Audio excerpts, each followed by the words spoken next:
Bungee jumping. I'm Steve Ember and I'm Charlie Grievin with Exploration in VOA Special Analyst. Imagine standing at the edge of a tall bridge, hundreds of meters below you. River water rush by. You take a deep breath and jump off the bridge, head first into thin air. As a reaction to such excitement and fear, the hormone adrenaline flood through your body. There is nothing but a long rubber rope attached to your ankles, holding onto your very life.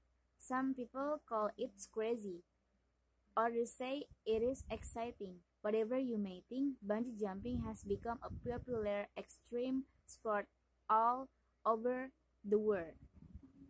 Bungee jumping is not a new activity. Man at Pentecost Island in the South Africa has been doing land jumping for hundreds of years. The men tie long fines from plant around their ankles. They spend day building tall towers out of fines and logs. Then they jump off these structures. It takes a great deal of skill to jump correctly and safety. Land diving for them is an important cultural activity. According to their belief, the first land diver was a woman. She decided to run away from her abusive husband, so she climbed up a tall tree and tied some vines around her feet. Her husband chased after her up the tree. He reached out to grab her, but the woman jumped and the man followed. The vines saved her life, but her husband died. Land diving has become a way in which these island men show their bravery in front of the woman. People of villages sing loud songs to show their support for the bridge diver. This tradition is also a way for the men to voice their trouble in public. For example, a man can discuss his marriage problem before he jumps. The villager, including his wife, must stand and listen. This ancient custom caught the interest of some students at Oxford University in England. In the late 1970s, they formed a group called the Dangerous Sport Club. They like to invent risky and sometimes crazy activity. They were some of the first people to test several of what are now called extreme sports. They are said to have invented modern bungee jumping. In the spring of 1979, members of the group jumped off the Clifton Suspension Bridge in Bristol, England. They were attached to the bridge by a bungee cord, a long elastic rope that stretches. They were dressed in black and white clothing and they held bottles of champagne wine. The press quickly reported on their wild activity. The group soon received even more attention when they organized a bungee jump off the Golden Gate Bridge in San Francisco, California. A man named A.G. Hackett of New Zealand later heard about this group. He dedicated to make the sport into a business. Mr. Hackett worked with his friend Henry Van Acht, who was an expert at skiing. They started developing bungee rope and materials. Scientists at Auckland University helped them. The two men knew that people would find bungee jumping exciting and fun, and they know people would pay money and for the experience. To show the world about bungee jumping, they held a major jump in 1987 of the famous Eiffel Tower in Paris, France. They later got permission to open the first bungee jumping operation on the Kawarau Bridge in Queenstown, New Zealand. Many people paid $75 to jump off the bridge with a bungee cord attached to their ankles.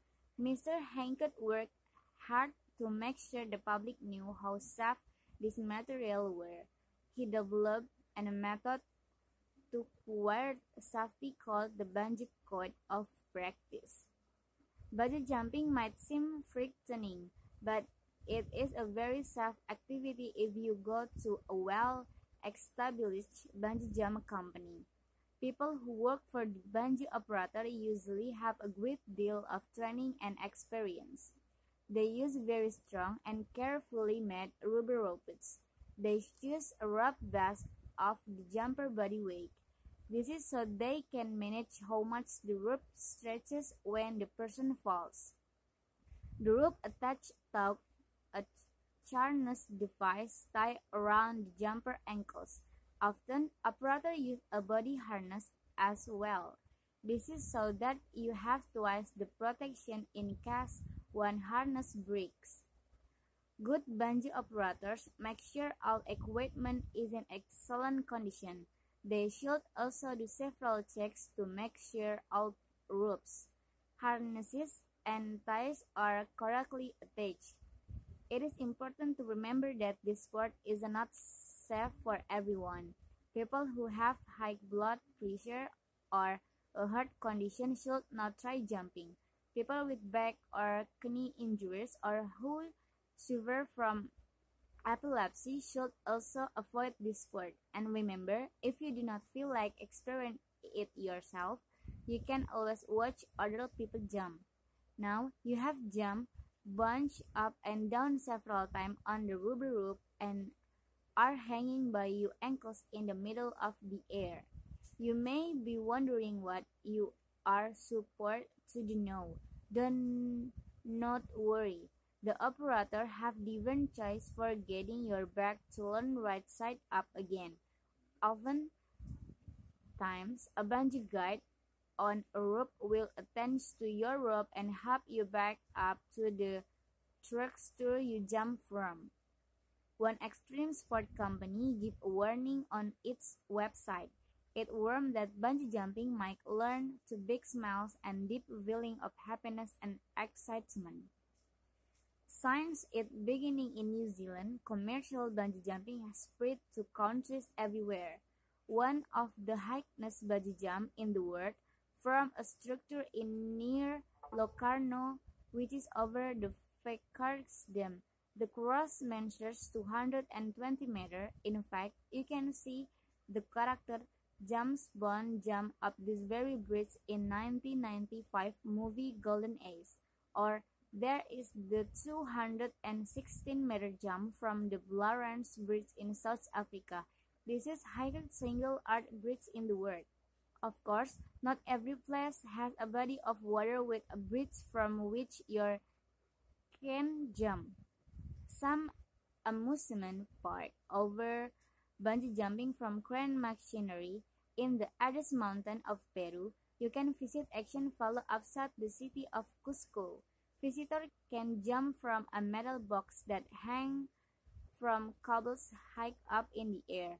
Most of these companies can sell you video recording of photograph or your jump. This way, you can prove to your family back home that you were brave enough to bungee jump. Now, extreme sport companies are finding ways to make bungee jumping even more frightening. Some over bungee jump at night, of jump where you fall off the structure backwards. There are also bungee jump for flying helicopter and hot air balloons. You can also try bungee jumping for two. Some companies can harness two people together so you and a friend can experience twice the excitement. A.G. Hackett Company even over a sky jump off the town's building in Macau. Just how far would you go to experience the fast rush of bungee fear? Hasia Mudzigwa helped run a bungee operation on the Victoria Falls Bridge between Zimbabwe and Zambia in Africa.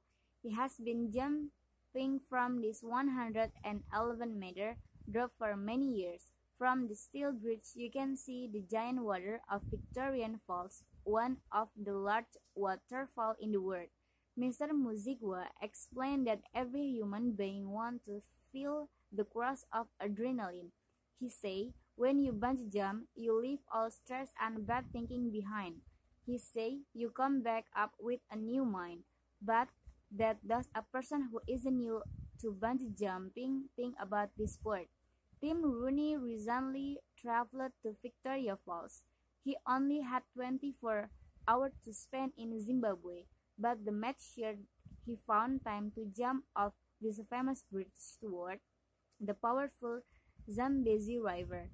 Here is one to had to say about the experience. Tim Rooney. Hi, I'm Tim Rooney from Washington, D.C.